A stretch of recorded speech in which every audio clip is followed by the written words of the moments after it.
ಬೈಲಹೊಂಗಲ ಪಟ್ಟಣದಲ್ಲಿ ಸುರಿದಂತ ಭಾರೀ ಮಳೆಗೆ ಜನಜೀವನ ಸಂಪೂರ್ಣವಾಗಿ ಅಸ್ತವ್ಯಸ್ತವಾಗಿದೆ. ಅಂಗಡಿಗಳಿಗೆ ನೀರು ನುಗ್ಗಿ ಲಕ್ಷಾಂತರ ರೂಪಾಯಿ ಮೌಲ್ಯದ ವಸ್ತುಗಳು ಹಾನಿಯಾಗಿದ್ರೆ ಒಂದೇ ಪ್ರದೇಶದಲ್ಲಿ ಮನೆಗಳು ಧರೆಗೆ ಉರುಳಿವೆ. ಮಳೆ ಅವಾಂತರದ ಸಂಪೂರ್ಣ ಡೀಟೇಲ್ಸ್ ಇಲ್ಲಿದೆ ನೋಡಿ.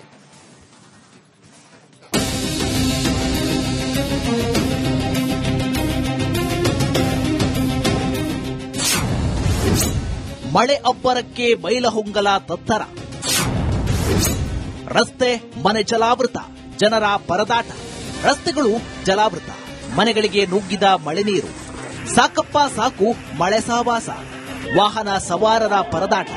ಇದೆಲ್ಲ ನಿನ್ನೆ ಸುರಿದ ಮಳೆಯ ಅಬ್ಬರದ ಎಫೆಕ್ಟ್. ಸದ್ಯ ನಾನಿರುವಂತಹ ಸ್ಥಳ ಬೈಲಹೊಂಗಲ್ ಪಟ್ಟಣದಲ್ಲಿ ಇರುವಂತದ್ದು ಗಮನಿಸಬಹುದು. ಇದೇ ಒಂದು ಸ್ಥಳದಲ್ಲಿ ಅಂದ್ರೆ ಇದು ಎಪಿಎಂಸಿ ವಾರ್ಡ್ ನಲ್ಲಿ ಅಂದ್ರೆ ಎಪಿಎಂಸಿ ವ್ಯಾಪ್ತಿಯಲ್ಲಿ ಇರುವಂತದ್ದು ಸುಮಾರು 4-5 ಅಂಗಡಿಗಳು ಈಗಾಗಲೇ ಜಲಾವೃತ ಆಗಿರುವಂತದ್ದು. ಇನ್ನೂ ಕೂಡ ಅವುಗಳನ್ನ ನೀರನ್ನ ಹೊರಗಡೆ ಹಾಕುವಂತ ಕೆಲಸವನ್ನ ಇಲ್ಲಿ ಯಾರೂ ಮಾಡಿಲ್ಲ. ಸುಮಾರು 4-5 ಅಂಗಡಿಗಳು ಸಂಪೂರ್ಣವಾಗಿ ಜಲಾವೃತ ಆಗಿ ಅಲ್ಲಿರುವಂತಹ ಲೇತ್ ಮಷೀನ್ಗಳಿರ್ಬೋದು ಅಥವಾ ಫೋಟೋ ಸ್ಟುಡಿಯೋಗಳಿರ್ಬೋದು, ಜನರೇಟರ್ ಇರ್ಬೋದು, ಜೊತೆಗೆ ರೇಡಿಯಂ ಮಾಡುವಂತ ಅಂಗಡಿಗಳು ಸಂಪೂರ್ಣವಾಗಿ ಅಲ್ಲಿರುವಂತಹ ವಸ್ತುಗಳು ಹಾನಿಯಾಗಿರುವಂತದ್ದು. ಬೈಲಹೊಂಗಲ ನಗರದಲ್ಲಿ 2 ಗಂಟೆಗಳ ಕಾಲ ಸುರಿದ ಭಾರೀ ಮಳೆಗೆ ಜನರ ಬದುಕು ಬೀದಿಗೆ ಬಂದಿದೆ. ಬೈಲಹೊಂಗಲ ಪಟ್ಟಣದ ಎಪಿಎಂಸಿ ರಸ್ತೆಯಲ್ಲಿರುವ ಡಮ್ಮಣಗಿ ಕಾಂಪ್ಲೆಕ್ಸ್ ಸೇರಿದಂತೆ ಹಲವು ಪ್ರದೇಶಗಳು ಜಲಾವೃತಗೊಂಡಿದ್ದು, ಅಂಗಡಿಗಳೊಳಗೆ ನುಗ್ಗಿದ ಮಳೆ ನೀರು ಒಂದು ದಿನ ಕಳೆದರೂ ಇನ್ನೂ ಪೂರ್ಣವಾಗಿ ತೆರವಾಗಿಲ್ಲ. ನಿನ್ನೆ ಅಚಾನಕ್ ಮಳೆ ಬಂದ್ಬಿಟ್ಟದೆಲ್ಲ.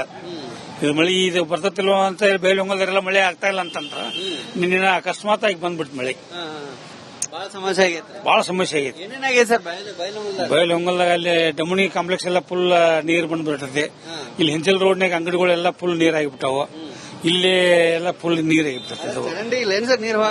ಚರಂಡಿ ಸರಿ ಇಲ್ಲದಕ್ಕನೇ ಹಿಂಗಾಗಿದೆ. ಇದು ಚರಂಡಿ ಸರಿ ಇದ್ದಿದ್ರೆ ಇದು ಸರಿ ಆಗ್ತಿರ್ಕಿಲ್ಲ. ಕಲ್ಮಂಟ ಗಲ್ಲಿಯ 20 ಮನೆಗಳಿಗೆ ನುಗ್ಗಿದ ನೀರು. ಪುರಸಭೆ ಅಧಿಕಾರಿಗಳ ವಿರುದ್ಧ ಸ್ಥಳೀಯರ ಆಕ್ರೋಶ. ಇನ್ನೊಂದೆಡೆ ಪಟ್ಟಣದ ಕಲ್ಮಠ ಓಣಿಯಲ್ಲಿ 7 ಮನೆಗಳು ಏಕಕಾಲದಲ್ಲಿ ಧರೆಗುರುಳಿದ್ದು, ಬಾಡಿಗೆ ಮನೆಗಳಲ್ಲಿ ವಾಸವಿದ್ದ ಕುಟುಂಬಗಳು ಅದೃಷ್ಟವಶಾತ್ ಪ್ರಾಣಾಪಾಯದಿಂದ ಪಾರಾಗಿವೆ.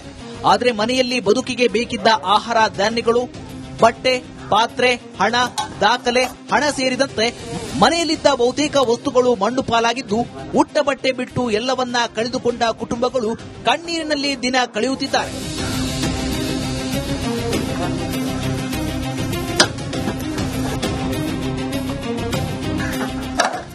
ಸರಿಯಾದ ಚರಂಡಿ ವ್ಯವಸ್ಥೆ ಇಲ್ಲದೆ ಮನೆಗಳಿಗೆ ನೀರು ನುಗ್ಗಿದೆ. ಅಲ್ಲದೆ ಜಾಗೆ ಒತ್ತುವರಿ ಮಾಡಿಕೊಂಡು ಕಟ್ಟಡ ನಿರ್ಮಾಣ ಮಾಡಿದ್ದರಿಂದ ಸಮಸ್ಯೆ ಉಂಟಾಗಿದೆ ಎಂದು ಸ್ಥಳೀಯರು ಆರೋಪಿಸಿದರು. ಇದು ಬೈ ಚಾನ್ಸ್ ಏನಾರು ಇವರು ಅಧಿಕಾರಿಗಳು, ಅವರು ಸೆಂಟ್ರಲ್ ಇರ್ಬೋದು ಅಥವಾ ಸ್ಟೇಟ್ ಇರ್ಬೋದು, ಯಾವುದೇ ಅಧಿಕಾರಿಗಳು ಇರ್ಬೋದು, ಇವರು ಬೈ ಚಾನ್ಸ್ ಏನಾರ ಈ ಕ್ರಮ ತಗೊಳ್ಳಿಲ್ಲ, ಈ ಕೌಲಿ ಗಟ್ರ ಶಿಕ್ಷಕ ಗಟ್ರಗಳು ಮಾಡಿದ್ದಾರೆ, ದೊಡ್ಡ ಗಟ್ರ ಮಾಡಿಲ್ಲಪ್ಪ ಅಂದ್ರೆ 3-4 ವರ್ಷದಲ್ಲಿ ಇಡೀ ಬೈಲಹೊಂಗಲ ಮುಳುಗ್ ಹೋಗುತ್ತಿತ್ತು. ನಾವು ಕೇಳ್ತಿದ್ದು ಮುಂಬೈ ಹಾಗಾಯ್ತು, ಹೈದರಾಬಾದ್ ಹಾಗಾಯ್ತು ಅಂತ ಹೇಳಿ. ಆದ್ರೆ ಈಗ ನಾವು ನಮ್ಮ ಕಣ್ಣಿದ್ರಗಡೆ ಈ ಬೈಲಹೊಂಗಲ ನಮ್ಮ 8ನೇ ವಾರ್ಡಿನ ಪರಿಸ್ಥಿತಿ ಹಿಂಗಾಗ್ಬಿಟ್ಟಿದೆ. ಇನ್ನು ಮಳೆ ಹಾನಿ ಪ್ರದೇಶಕ್ಕೆ ನಗರಸಭೆ ಆಯುಕ್ತೆ ಜೆಡಿಎಸ್ ಜಿಲ್ಲಾಧ್ಯಕ್ಷ ಶಂಕರ್ ಮಾಡಲಗಿ ಭೇಟಿ ನೀಡಿ ಪರಿಶೀಲನೆ ನಡೆಸಿದ್ರು.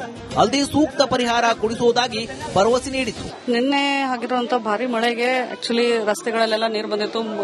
ಕಮರ್ಷಿಯಲ್ ಕಾಂಪ್ಲೆಕ್ಸಸ್ ಗಳಲ್ಲೆಲ್ಲಾನು ಕೂಡ ಬೇಸ್ಮೆಂಟ್ ಅಲ್ಲಿರುವಂತಹ ಎಲ್ಲಾ ಕಾಂಪ್ಲೆಕ್ಸಸ್ ಗಳಿಗೆ ಸುಮಾರು ಅಂಗಡಿಗಳಿಗೆ ನೀರು ಹೋಗಿದೆ. ಅದಲ್ಲದೆ ಮನೆಗಳಲ್ಲೂ ಕೂಡ ನೀರು ಹೋಗಿದೆ. ಅದನ್ನ ನಿನ್ನೆ ರಾತ್ರಿನೇ ಪರಿಶೀಲನೆ ಮಾಡಿದೀವಿ. ಸುಮಾರು ಒಂದು 7 ಮನೆಗಳು ಬಿದ್ದಿದಾವೆ. ಅವರನ್ನ ಆಲ್ರೆಡಿ ಸ್ಥಳಾಂತರ ಮಾಡಿದೀವಿ.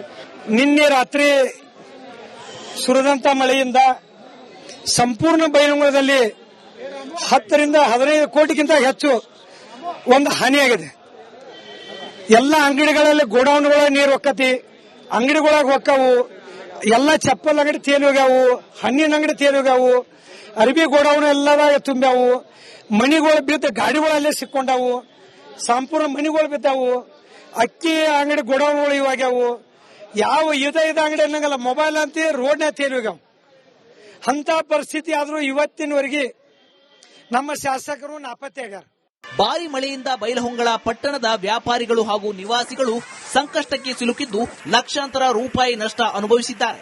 ಮನೆ ಕಳೆದುಕೊಂಡ ಕುಟುಂಬಗಳು ಪರಿಹಾರದ ನಿರೀಕ್ಷೆಯಲ್ಲಿದ್ದರೆ ವ್ಯಾಪಾರಿಗಳು ಶಾಶ್ವತ ಪರಿಹಾರಕ್ಕಾಗಿ ಒತ್ತಾಯಿಸುತ್ತಿದ್ದಾರೆ. ಮೈಲಾರಿ ಪಟಾತ, ರಿಪಬ್ಲಿಕ್ ಕನ್ನಡ, ಬೆಳಗಾವಿ.